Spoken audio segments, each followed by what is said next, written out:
the riders on the little ring. It's 1.1 kilometres in length. But as you say, Magnus, we see teams that the roads approaching this series of climbs that have come very, very close together are ideal for chasing because they're gently undulating, and you can swap turns at the front. We've seen Omega Pharma Quickstep put 3 riders on the front, but as you said, they're going to be heading towards exhausted when they hit those climbs. You can't keep that sort of effort on if you're trying to chase as a unit, and that's exactly what they're trying to do. They want to try and bring Kwiatkowski to the finish. Kwiatkowski doesn't want to be isolated. He needs all his team around him, so they're going to have to back off the tempo as we see Bernie Eisel now on the front.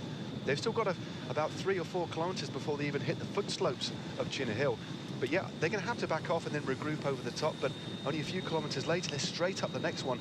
This terrain, as you say, doesn't lend itself towards chasing, and it'll be very, very interesting to see exactly how these the teams of the overall leaders and the riders looking to ride well on GC actually ride, or will it be we see some attacks from Garmin Sharp perhaps to try and isolate the leader Kwiatkowski, which could be a move. That'd be interesting. It will be interesting. But here they are on the slopes of Chinnor Hill.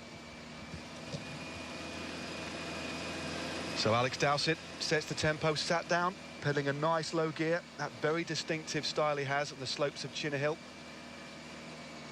They're riding under the canopy of the climbs, and behind, still yet to come into Chinnor, that's Nicky Terpstra on the front. Sat behind him is Peter Velits for BMC, one of the BMC riders who's now lending a hand. No other teams are helping, just 3 teams Sky, with 1 rider in the form of Bernie Eisel. Peter Velits for BMC, and 3 riders from Omega Pharma Quickstep chasing. But Tom Stewart there, finding his own way up this climb. There's a bit of a hairpin near the top. It bears left, kicks up, then goes through the trees again before opening out and then dropping down towards the next climb.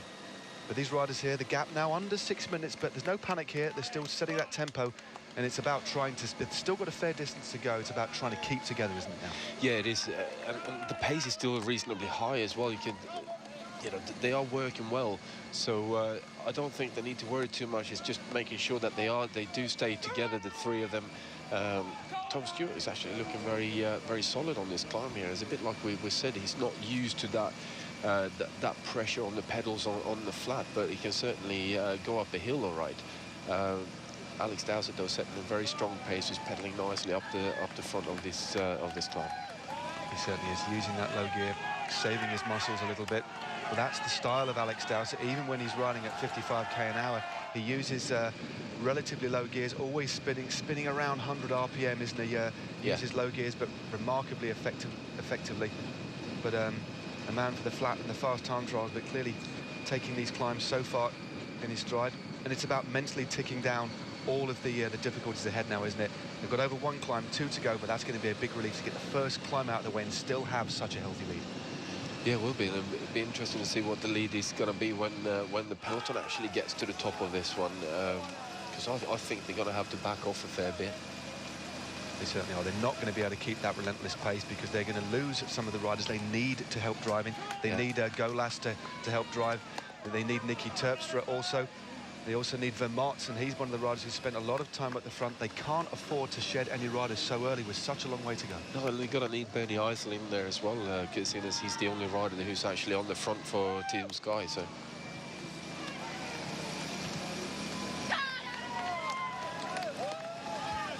the road just starts to ease. Wigo, Cav, and Dowsett there. That'll be a little spur for Alex Dowsett. He takes the points, although there wasn't really a fight for it. So Chinnor Hill is now out of the way. So Dowsett from Tom Stewart, from Matthias Brandl is the positions on the climb. We're going to use this opportunity before we see the bunch on this climb to take another quick commercial break. Go and get yourselves a brew, but don't leave the action. The chasing peloton on the slopes of Chinnor Hill. The gap to our 3 leaders, 5 minutes and 34 seconds. And here they are plunging down the other side. They're around 3 kilometers in front of the peloton. But the peloton having to take it easy, or easy-ish, up the climb to make sure they don't lose anybody. So then over the top, they can start lifting the pace to try and eat into the lead of our 3 leaders here. Matthias Brandl there in the blue and red of Yam Cycling. Alex Dowsett goes to the front for Movistar in the blue and green there. And the third rider in this group, Tom Stewart of Madison Genesis. Quite a technical descent off the top of that particular climb. Mathias Brandl nearly coming to grief on a left-hander, but fortunately he's upright. As you can see, there's a few riders just losing contact over the steep part of this climb. There's Ian Bibby on the left-hand side for Madison Genesis, Peter Velits on the front for BMC. And interestingly, Magnus, they've only shaved around 10 or 15 seconds off on the climb, so this is what we thought. They're having to basically just try and ride a tempo to keep everybody together on the climbs and then real ramp up the pace in between. Yeah, that is what they're having to do, but it still looks like there's a couple of riders struggling from the Omega Pharma Quick Step team, and Mark McNally coming out here to grab a couple of more points. Just pick up those points whenever he can, and he just about has sewn that jersey up now, I think. He certainly has. This is the second cat climbs. There are a couple of points on offer for 4th, 5th and 6th place, and none of his main contenders. And his main contender in 2nd place in that classification is a teammate, so no issues there, so great to see. And you could just tell that did take a fair bit of effort for McNally just to move up the peloton to go past, but here's a few riders just off the back struggling to get on. Ian Bibby there. These riders should get on. And again, it just shows the sort of tempo that's being set. It's not an easy one, that's for sure, and the pressure's being kept on the whole time, and when you're down the back there as well, it's that rubber band effect that we've spoken about so many times now, and it is incredibly hard. And, you know, even when you see World Tour riders struggling to hold on, and on the back of the bunch here now, Chris Opie is certainly looking like he's having to work pretty hard. He certainly is, but he's doing really well. They can recognise those calf muscles anywhere. Those big calf muscles of the Southwesterner on the Rafa Condor JLT squad. That just shows that there really is some work going on at the head of affairs. But these narrow, twisty turns that we're talking about, this really is a lovely part of the world.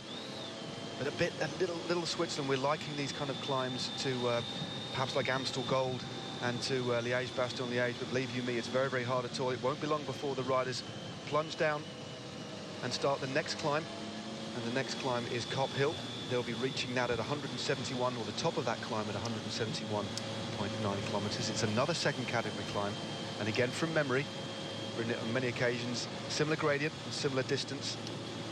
And then they have one more climb at 191k, so 20 kilometres between Cop and Nashley. But again, very undulating terrain in between as well. Yeah. Me and Magnus are just looking at the profile here, and it really does look pretty savage on that for the last 30 or 40 kilometres. It certainly does, and I think the key's going to be how much time the riders have got when they come out onto the final sort of 10, 15 kilometres, and what they're going to be able to do with that. We've got another climb not too far from the finish, and that's going to be the difficulty for them. So Dowsett, Stewart, Brandl, McNally, Velits and Golas, the first 6 riders on the first of the climbs today. Chinnor Hill, the 2nd category, is now done and dusted, while McNally really firming up the lead in that classification. But this is all about general classification. It's these 3 riders, Brandl, Dowsett and Stewart. They've been together since just after the first hotspot sprint in Devizes. They counter-attacked over the top, and that was one of the first sprints we've seen between all of the main protagonists in this race. Kwiatkowski took that, Wiggins was 2nd, and Nicholas Roach 3rd. And sometimes when you have a bit of action in these hotspot sprints, there's a bit of a lull, and that's the opportunity to seize your moment. We're coming up to the 2nd of the hotspot sprints. Talking of those, this is at Princess Risborough. And again, these riders won't contest it. They'll just try and ride straight through to keep that formation. The riders now doing longer turns on the